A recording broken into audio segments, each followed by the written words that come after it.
नमस्कार, सुप्रभात। आज हम बीए पार्ट फर्स्ट में संस्कृत साहित्य विषय में क्रातार्जुनीय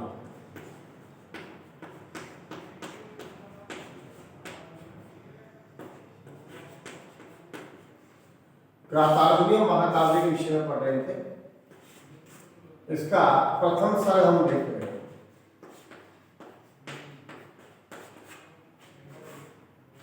प्रथम सर्ग का जब हम बात करते हैं तो प्रथम सर्ग में सर्वप्रथम एक वनेचर होता है। वह वनेचर जाता है दुर्योधन के राज्य में, और दुर्योधन के राज्य में जाकर के वह उन सब बातों का पता लगाने का प्रयत्न करता है जिस विषय पे उसको नियुक्त किया गया। वह वहां जाता है और जाने के बाद वो देखता है कि दुर्योधन किन किन नीतियों का अनुसरण कर रहा है, दुर्योधन किस किस विषय की ओर भाग रहा है। वह देखता है कि राजा दुर्योधन जो उसने छल से इंद्रप्रस्थ को जीता था, वह आज उसको अपने कपट के माध्यम से जीते हुए राज्य को नीति से जीतने का प्रयत्न कर रहा है। नीति से भी इस प्रकार की नीति जो बहुत ही शीघ्र ही किसी को भी अपना बना ले। वह सारे राजकाज को बड़े ही व्यवस्थित रूप से समय को बना करके रात दिन प्रयत्न करता रहता है, रात दिन कोशिश करता रहता है कि किसी भी तरीके से सबसे जीता हुआ मेरा राज्य है, इसको मैं नीति से जीत जाऊं। वह भाइयों के साथ इस प्रकार का व्यवहार करता है जैसे कि कोई वो भाइयों के साथ इस प्रकार का व्यवहार करता है जैसे कि कोई उसके सबसे ज्यादा निकट वही हो, और मित्रों से भाइयों की तरह व्यवहार करता है, सेवकों से मित्रों की तरह व्यवहार करता है। किसी भी व्यक्ति को दंड देने से पहले वह 10 बार सोचता है, कभी भी वो किसी के ऊपर क्रोधयुक्त नहीं होता है। इन सब बातों को जब उसने यहां आकर के कह दिया युधिष्ठिर से भी उसने बड़े ही बहुत बड़ा देखा था। उसने बहुत कुछ देखते हैं, लेकिन देखने वाली चीज को उसी रूप में वह यहां आकर व्याख्यान करता है।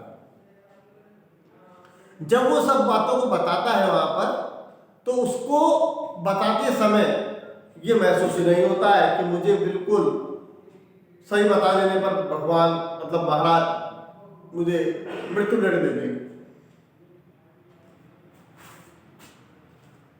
उसे तनिक भी भय नहीं रहता है, और वह वहां जाकर के जो जो उसने देखा था उन सबको बता देता है।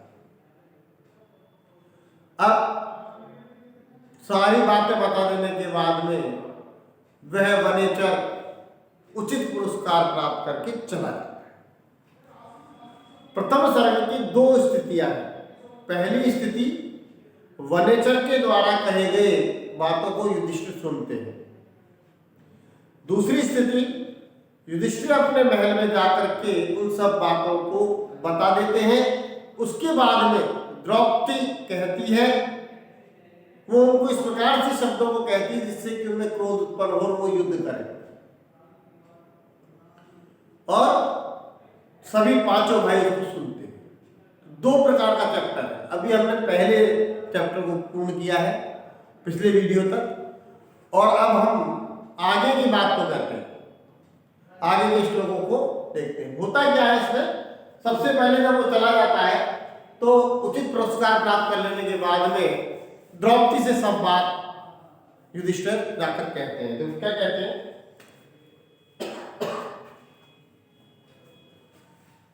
निस्सिम्य सिद्धिम दिशताम अपाकृतिम तत्तस्यः विनयन्तुम अक्षमः नृपस्य मन्युः व्यवसाय उद्दीपनेः उद्जुगार द्रौपदी आत्मजहा द्रुपद आत्मजहा गिरी। श्लोक देखिए बोर्ड।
निसिम्य सिद्धिं दिष्टाम अपाकृतिः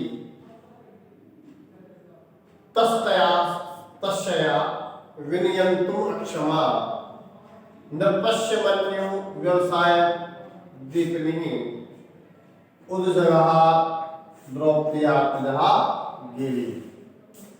इस प्रकार की वाणी को उसने कहा जिससे क्रोध को उत्पन्न किया जा सके। कौन कह रहा है इन बातों को? द्रौपदी कहती है। किससे कहती है? युधिष्ठिर से कहती है। क्यों कहती है?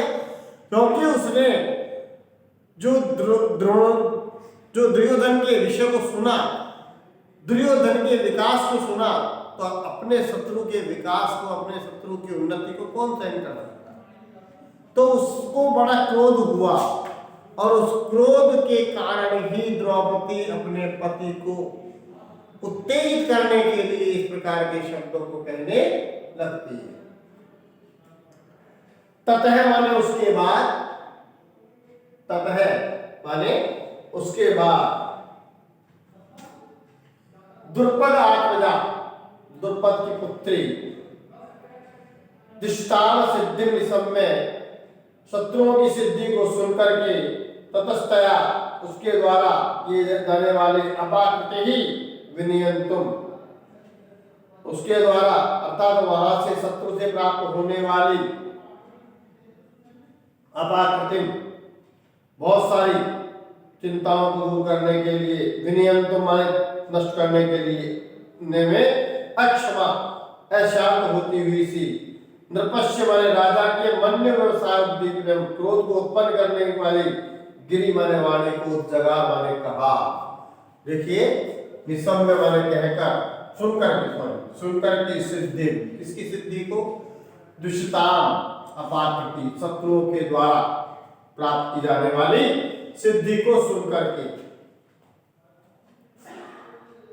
ततस्तया उसके बाद में विनियंतुम अक्षमा, उनको मतलब कम करने में असमर्थ होती हुई, उनको किसको? तब उसने सिद्धि सुनी। किसकी सिद्धि सुनी?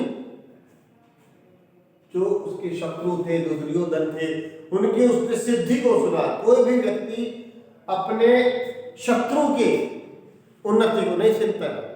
जब उसने उन्नति को सुनी तो उसे बड़ा क्रोध आया, तो उसने सभी चीज को दूर करते हुए उसने अपने कंट्रोल से बाहर आकर के, कुल मिलाकर के उसकी सिद्धि को सुनकर, शत्रुओं के पास से आने वाली उन्नति के विषय को सुनकर के नृपस्य माने राजा को मन्यु व्यवसाय उद्दीपनी, क्रोध को उत्पन्न कर देने वाली उद्जगा माने कहा। किससे कहा? द्रुपद आत्मजा, द्रुपद की आत्मजा अर्थात द्रुपद की पुत्री से कहा। किसने कहा? द्रुपद आत्मजा ने किससे कहा? युधिष्ठिर से कहा। क्या कहा? गिरी मतलब वाणी में कहा। कैसी वाणी में? क्रोध को उत्पन्न कर देने वाली, क्रोध को उत्पन्न कर देने वाली वाणी को राजा से उसने क्या सुनाया। देखिए अन्य देखिए इसका, ततः माने उसके बाद द्रुपद आत्मजा, द्रुपद की पुत्री अर्थात द्रौपदी, तिष्ठाम सिद्धि, दिष्टाम माने शत्रुओं की सिद्धि को, निसम्य माने सुनकर के, निसम्य माने सुनकर के, ततस्तया उसके पश्चात अर्थात वहां से आने वाली, शत्रुओं की तरफ से आने वाली अपाकृतिम, शत्रुओं के पास से आने वाली विनियंतुम अक्षमा, उनको दूर करने के लिए, उनको दूर करने में असमर्थ होती हुई, नृपस्य माने राजा के मन्यु व्यवसाय उद्दीपनी, क्रोध और उद्योग को बढ़ाने वाले, क्रोध को मन्यु माने क्रोध को, और व्यवसाय अर्थात व्यापार को बढ़ाने वाली, क्रोध और व्यापार अर्थात उद्योग को बढ़ाने वाली, गिरी माने गिरी को अर्थात वाणी को जगह माने कह सुनाया। उसने उस प्रकार की वाणी को कह दिया। ऐसी वाणी को कहा उसने, वापस देखेंगे एक बार, निसम्य माने सुन करके, निसम्य वह प्रत्यय सुन करके, सिद्धि को, शत्रुओं की तरफ से आने वाली, शत्रुओं की तरफ से आने वाली सिद्धि को सुन करके, उस तरफ से अर्थात इसी और शत्रुओं की तरफ से आने वाली सिद्धि को सुन करके, विनयंतुम अक्षमा अक्षमा असमर्थ और असमर्थ द्रौपदी विनयंतुम उसको नष्ट करने में असमर्थ, मतलब वह उसकी सिद्धि को सुनकर के इतनी उत्तेजित हो गई, इतनी क्रोध युक्त हो गई कि वह किसी भी चीज को सहन करने में समर्थ नहीं थी। इसलिए नृपश्यमर राजा के लिए मनम्यु व्यवसाय उद्दीपनी, अर्थात मनम्यु माने क्रोध को, व्यवसाय माने उद्योग को, उद्दीपनी अर्थात उत्पन्न करने वाली, उस जगह माने वाणी को, सॉरी गिरी माने वाणी को, उस जगह माने उत्पन्न करने वाली वाणी को कहा। किसने कहा? उस जगह माने कह सुनाया। किसको सुनाया? युधिष्ठिर को और चारों भाइयों को। वहां सब बैठे हुए थे, उन सब बैठे हुए को द्रौपदी ने, उन सब वाणी को उसने कह सुनाया। किसने कह सुनाया? द्रुपद के पुत्री, द्रुपद की पुत्री ने।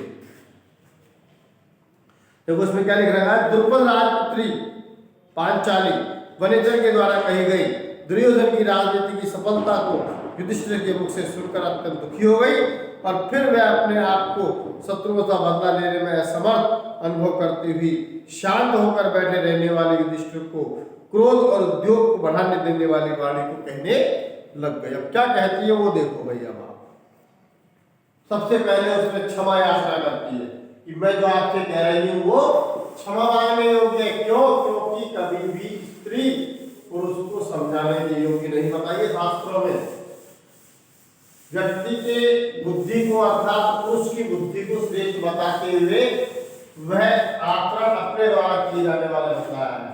कभी भी स्त्री पुरुष को समझाने के योग्य नहीं बताई है, इसलिए पहले ही वो क्षमा मांग लेती है। क्या कहती है देखो? भवाद शेषु प्रमाद जनित हो उदितम भवति ही अधिक्षेप है एवं अनुशासने तथापि वक्तुम व्यवसाय अंतिम मां निरस्त नारी समयापराध है। बोर्ड में देखिए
भवादशेषु प्रमादागमोदितम् भवत्यादिक्षेप है एवं अनुशासन तथापि वक्तुम व्यवसाय अनंति मां निरस्त नारी समयाद्राग। कहने का मतलब द्रौपदी अपने अनुचित कथन के लिए युधिष्ठिर से क्षमा मांग लेती है। पहले वो कह देती है कि मैं आप जैसे जो महापुरुष हैं, जो एक राजा है, उनसे कहने के योग्य तो नहीं हूँ, मगर फिर भी मेरी जो स्थिति है वो इतनी ज़्यादा हो चुकी है, मैं अपने अंदर इतनी कुंठित हो चुकी हूँ कि इस विषय को मुझे कहना ही पड़ रहा है। मैं कहती नहीं इस चीज को, लेकिन मुझे कहना इसलिए पड़ रहा है कि आपके साथ दुर्योधन शुरू से ही अब तक छल करता आ रहा है, आपको परेशान करता आ रहा है पांचों भाइयों को, और फिर भी आप उसके लिए उचित दंड देने का प्रयत्न नहीं करते। तो इस प्रकार की स्थिति में द्रौपदी उसको पहले ही कह देती है कि मैं कहने योग्य तो नहीं हूं, मगर फिर भी मैं आपको कह रही हूं, क्योंकि मैं इनको सुन सुन करके बड़ी थक गई हूं, बड़ा दुखी हो गई हूं, इसलिए मैं तुमसे ये कहना चाहती हूं।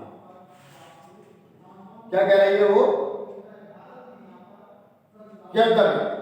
भवारसेषु, आप जैसे व्यक्तियों में, प्रमदा जनोदितम, अर्थात नारी के द्वारा कही गई बात, अनुशासनम अधिक्षेप एवं भवति, अनुशासन का अधिक्षेप की तरह होता है, अनुशासन का उल्लंघन की तरह होता है। आपको कहा नहीं जा सकता है, मगर मुझे कहना पड़ रहा है, मुझे बड़े ही दुखी होकर के कहना पड़ रहा है।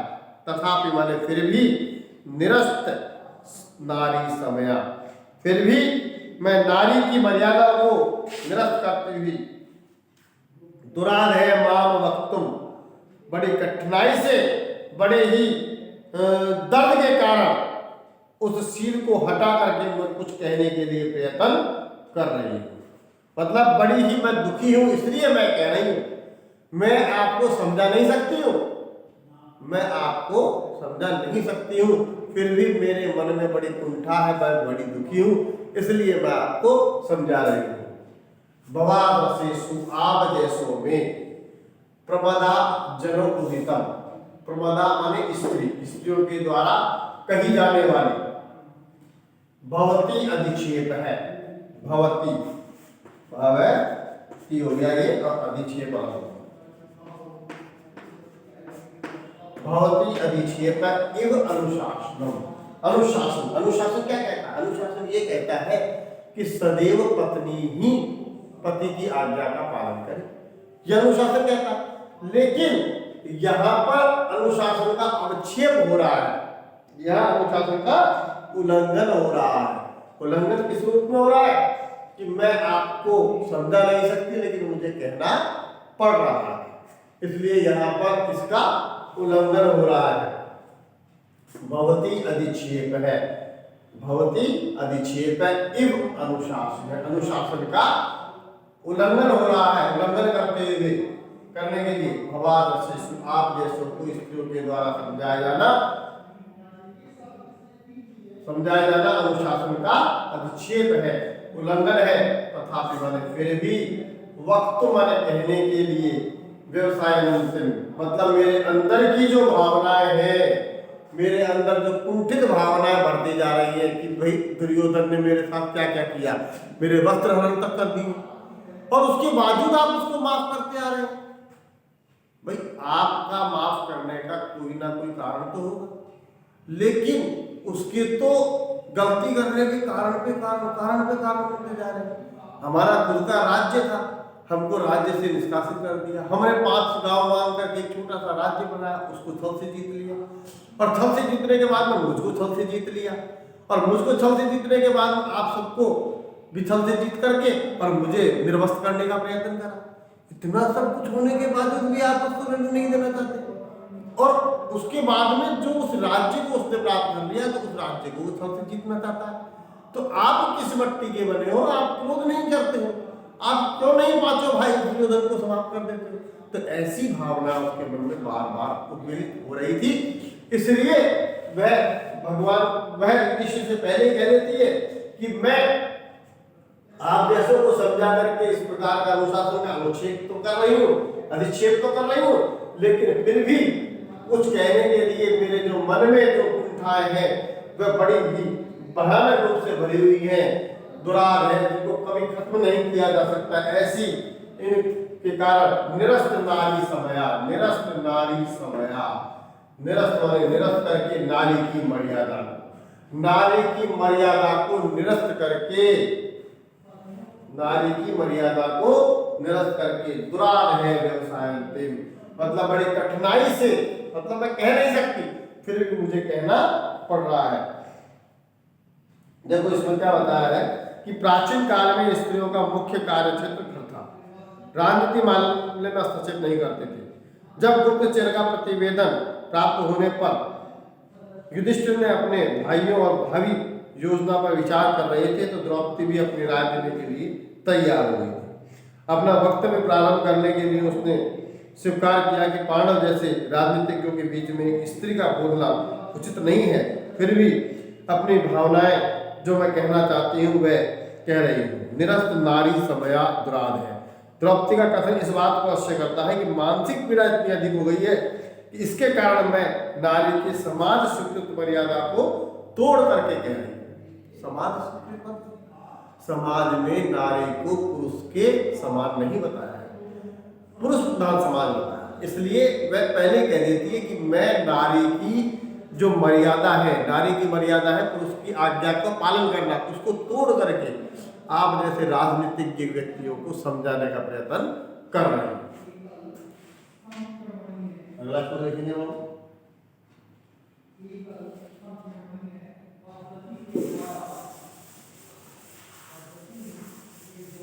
भारती का प्रसिद्ध नाटक है और 18 साल है इसमें।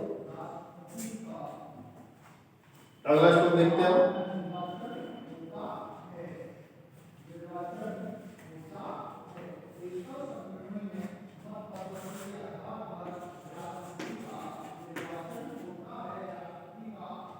अखंडम मांडल अखंडल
देखिए, अखंडम अखंडल तुल्य भावी चिरम धृताम भूपते भी स्ववंशजै त्वया आत्महस्तेन महिमत चेता मतंगजेन स्त्रग एव उपार्जिता अपवर्जिता। तो क्या कहना चाहता है? होता यह है कि जब किसी भी चीज को हम प्राप्त कर लेते हैं, जैसे कोई पैतृक संपत्ति है, उस पैतृक संपत्ति को जब हम प्राप्त कर लेते हैं तो पैतृक संपत्ति को प्राप्त करने के बाद में हमारा कर्तव्य बनता है हम उस पैतृक संपत्ति को बढ़ाएं, उसको नष्ट ना करें। यहां पर चूंकि ये जो पैतृक संपत्ति थी, ये जो राज्य था, वो मूलतः पांडव का। पांडव जब वन में जाता है तो धृतराष्ट्र को केवल बैठा के जाता है कि मैं आ रहा हूं वन में, जब तक आप कार्यभार संभालो। मूलतः राजा पांडव होता है। जब वह मर जाता है तो उसके राज्य को धृतराष्ट्र हड़प लेता है और हड़पने के कारण ही वह राज्य आज भी कायदे से तो पांडवों का ही है। चलो पूरा राज्य नहीं तो आधा राज्य दे दे भाई, लेकिन दुर्योधन धृतराष्ट्र का पुत्र होने के कारण मैं तो पूरा राज्य मैं रखूंगा, तुझे तो बिल्कुल नहीं दूंगा, सुई की नोक के बराबर नहीं दूंगा। ऐसी स्थिति में द्रौपदी कह रही है उनसे कि जैसे एक व्यक्ति होता है वह किसी चीज का महत्व नहीं समझता है और उससे महत्वहीन मान करके फेंक देता है, उसी प्रकार से आज आपने भी यही कर रखा है। देखो क्या कहा है इसमें,